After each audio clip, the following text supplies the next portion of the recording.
जय श्री हरि, जय श्री कृष्ण।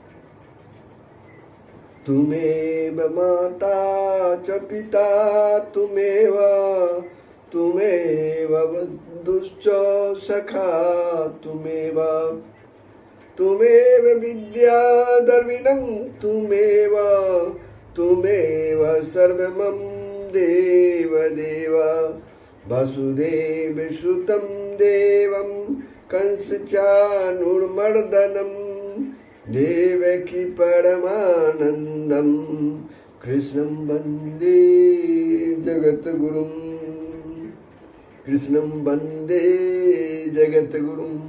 जय श्री हरि। प्रभु आप सब श्रीमद् भगवत गीता के 14वें अध्याय के श्लोकों का श्रवण कर रहे हैं।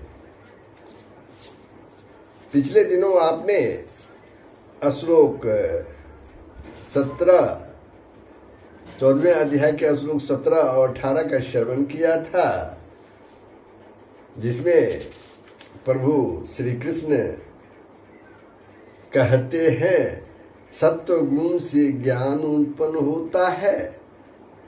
3 गुण बतलाए हैं प्रभु, सत्व गुण, रजोगुण और तमस गुण। तो कहते हैं सत्व गुण से ज्ञान उत्पन्न होता है और रजोगुण से निसंदेह लोभ उत्पन्न होता है तथा तमोगुण से प्रमाद और मोह उत्पन्न होता है और यह अज्ञान भी होता है। साथ ही उन्होंने बताया सत्व गुण में स्थित पुरुष, यानी जिस पुरुष में सत्व गुण की भरमार है वह स्वर्ग आदि उच्च लोकों को जाते हैं। कहाँ जाते हैं? स्वर्ग आदि उच्च लोकों को जाते हैं।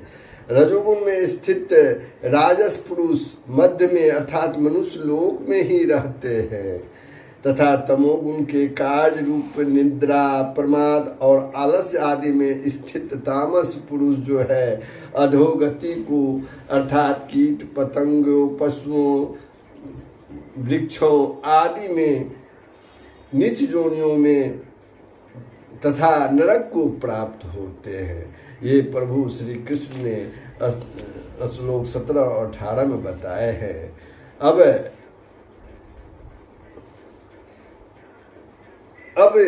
प्रभु ने बताया है गुणों का संग ही इस मनुष्य के अच्छी बुरी योनियों की प्राप्ति रूप पुनर्जन्म का कारण है। उसी के अनुसार इस अध्याय में 5वें से लेकर 18वें श्लोक तक गुणों के स्वरूप तथा गुणों के कार्य द्वारा बंधे हुए मनुष्यों की गति आदि का विस्तार पूर्वक उन्होंने प्रतिपादन किया गया है। इस वर्णन से यह बात समझाई गई कि मनुष्य को पहले तम और रजोगुण का त्याग करके सत्वगुण में अपनी स्थिति करनी चाहिए और उसके बाद सत्वगुण का भी त्याग करके गुणातीत हो जाना चाहिए। अतः गुणातीत होने के उपाय और गुणातीत अवस्था का फल आगे के जो श्लोक आ रहे हैं, 2 श्लोक 19 और 20 में, ये इन 2 श्लोकों द्वारा प्रभु ने बतलाया है कि गुणातीत होने के उपाय क्या है, गुणातीत अवस्था का फल क्या है। प्रभु श्लोक 19 प्रारंभ हो। आप लोगों से नम्र निवेदन है, यदि आपने वीडियो को सब्सक्राइब नहीं किया है तो अवश्य कर देंगे। साथ ही अपने विचार कमेंट सेक्शन में अवश्य ही लिखेंगे और लाइक करेंगे और अपने भाई बंधुओं को शेयर भी कर देंगे ताकि वो भी गीता के इस संदेशों को समझ सके, जान सके, सुन सके। तो जय श्री हरि प्रभु। तो प्रारंभ होता है श्लोक 19 श्रीमद् भगवत गीता के अध्याय 14 का। तो क्या कहते हैं प्रभु, ध्यान पूर्वक सुनिए श्लोक 19 में। नान्यं गुणेभ्यः कर्तारं यदा द्रष्टा अनुपश्यति गुणेभ्य च परम वेति मदभावं स अधिगच्छति। प्रभु कहते हैं जिस समय दृष्टा तीनों गुणों के अलावे अन्य किसी को कर्ता नहीं देखता, जिस समय दृष्टा तीनों गुणों के अतिरिक्त अन्य किसी को कर्ता नहीं देखता और तीनों गुणों से अत्यंत परे सच्चिदानंद घन स्वरूप मुझ परमात्मा को तत्व से जानता है। प्रभु श्री कृष्ण कहते हैं तीनों गुणों से परे, अत्यंत परे सच्चिदानंद घन स्वरूप मुझ परमात्मा को तत्व से जानता है, उस समय वह मेरे स्वरूप को प्राप्त होता है। कहने का तात्पर्य है, प्रभु श्री कृष्ण कह रहे हैं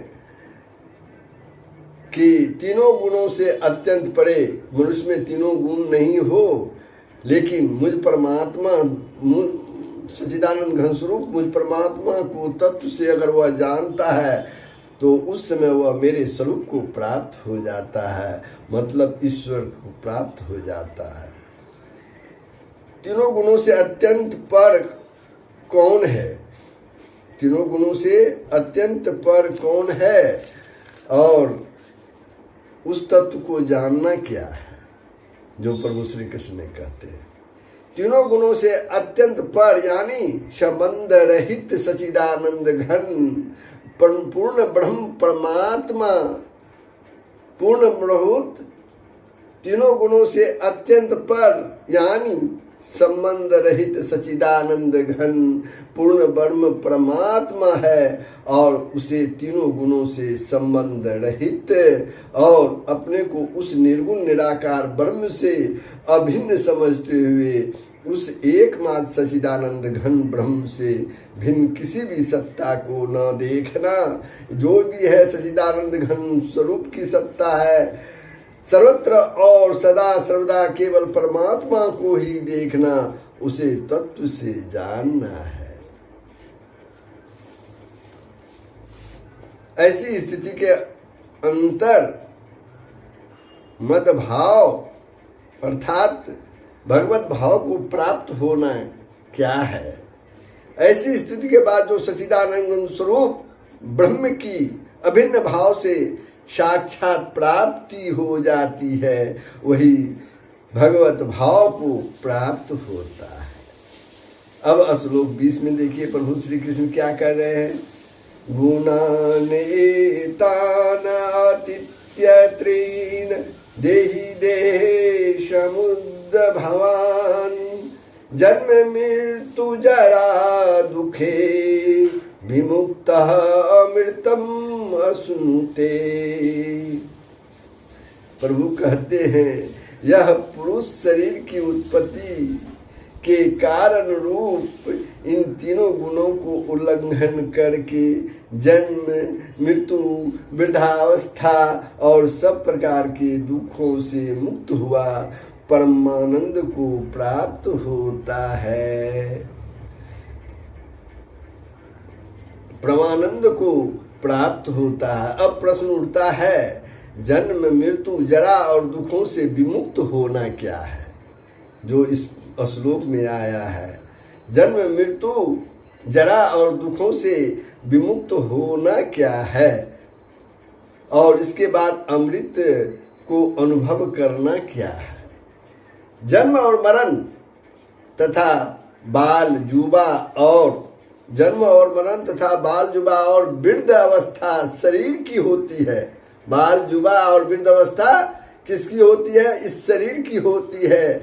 एवं आधि और व्याधि आदि सब प्रकार के दुख भी इंद्रिय मन और प्राण आदि के संघात रूप शरीर में ही व्याप्त रहते हैं। जितने बीमारी है सब शरीर में ही, हमारे इंद्रियों में ही होते हैं।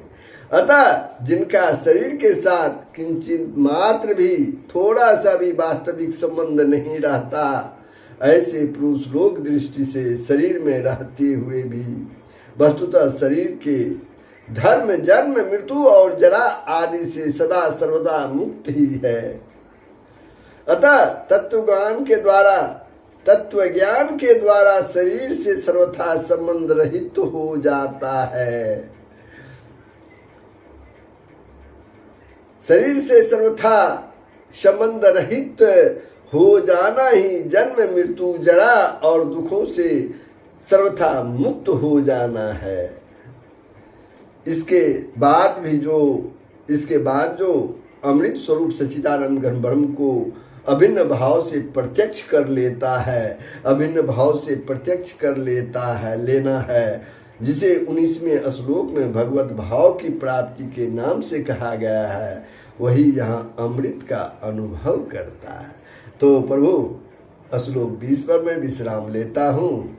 ये प्रसंग कैसा लगा अपने विचार कमेंट सेक्शन में देंगे, साथ ही लाइक करेंगे, शेयर करेंगे। जय श्री हरि। सबका कल्याण हो, पूरे विश्व का कल्याण हो। जय श्री हरि।